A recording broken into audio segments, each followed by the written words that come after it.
ගිනි කඳවුර කවදාවත් මල් විපෙන්නේ නැහැ. මුලින්ම නිවෙන්න සංසුන් වෙන්න. දශකයක් දුර ඔයාව ගෙනියන්න දශම එක උවමනාවකට පුළුවන්. පරණ තැටියම කරකවලා කවදාවත් ඔයාට අලුත් සින්දුවක් නම් අහන්න වෙන්නේ නැහැ. මම අද කතා කරන්න ඉන්න පොත තමයි බිග් බොස් නමින් හඳුන්වන රමේෂ් වික්‍රමසිංහ කතුවරයාගේ 1111 පොත සම්බන්ධව.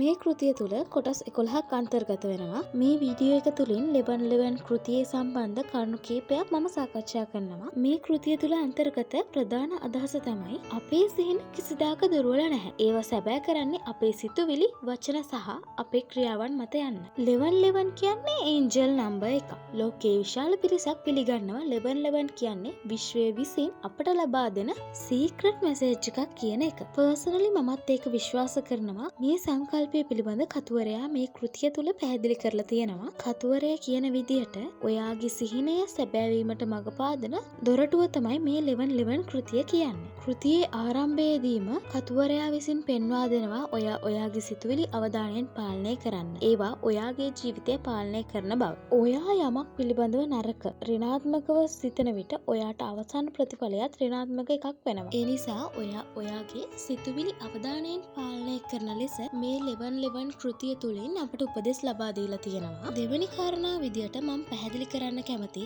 dreaming with purpose. ඒ කියන්නේ මිනිස්සු ඉලක්ක දකිනවා. හැබැයි ඒවට ක්‍රියාමාර්ගයක් ගන්න නැහැ. ඒ නිසා ඒවා සාර්ථක වෙලා යනවා. ඔයා දකින ඉලක්ක වලට අනිවාර්යයෙන්ම ඔයා ක්‍රියාමාර්ග ගැනීම අත්‍යවශ්‍යයි. තුන්වෙනි කාරණාව විදියට මම ගත්තේ belief system. ඔයා ගාව තියෙන විශ්වාසය. belief එක තමයි ඔයාගේ හැසිරීම, ඔයා ගන්න තීරණ, ඔයාගේ ජයග්‍රහණ ආදිය තීරණය කරන්නේ. හතරවෙනි කාරණාව තමයි positive mindset. ඔයා අද යමක් හිතයිද ඒ දේ ඔයාට වෙනවා. ඔයා හොඳ දෙයක් හිතුවොත් ඔයාට හොඳ ප්‍රතිඵලයක් හම්බ වෙයි. ඔයා නරක දෙයක් හිතුවොත් ඒකෙන් ඔයාට නරක ප්‍රතිඵලයක් හම්බ වෙයි. පස්වෙනි කාරණාව තමයි facing challenges. ඒ කියන්නේ ජීවිතයේ අභියෝග වලට ආත්ම විශ්වාසයෙන් මුහුණ දෙන්න. ෆේල් වෙනවා කියන්නේ අවසානය නෙවෙයි. ඒක තමයි අලුත් ආරම්භයක මුල්ම අදියර. කතුවරයා මේ 1111 පොත හරහා පෙන්වා දෙනවා අසාර්ථකත්වය තමයි සාර්ථකත්වයේ මූලිකම පදනම බව. හයවෙනි කාරණාව තමයි action is the bridge between dreams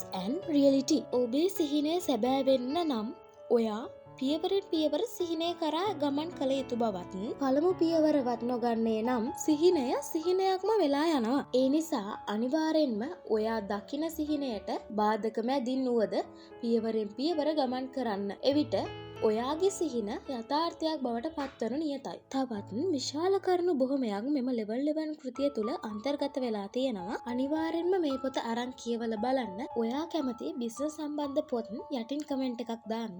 මම ඒ පොත් සම්බන්ධව වීඩියෝ එකක් අරන් එන්නම්. තවත් අලුත් වීඩියෝ එකක් අරන් එනකන් chapter chat මගේ YouTube channel එක subscribe කරලා තියාගන්න අමතක කරන්න එපා.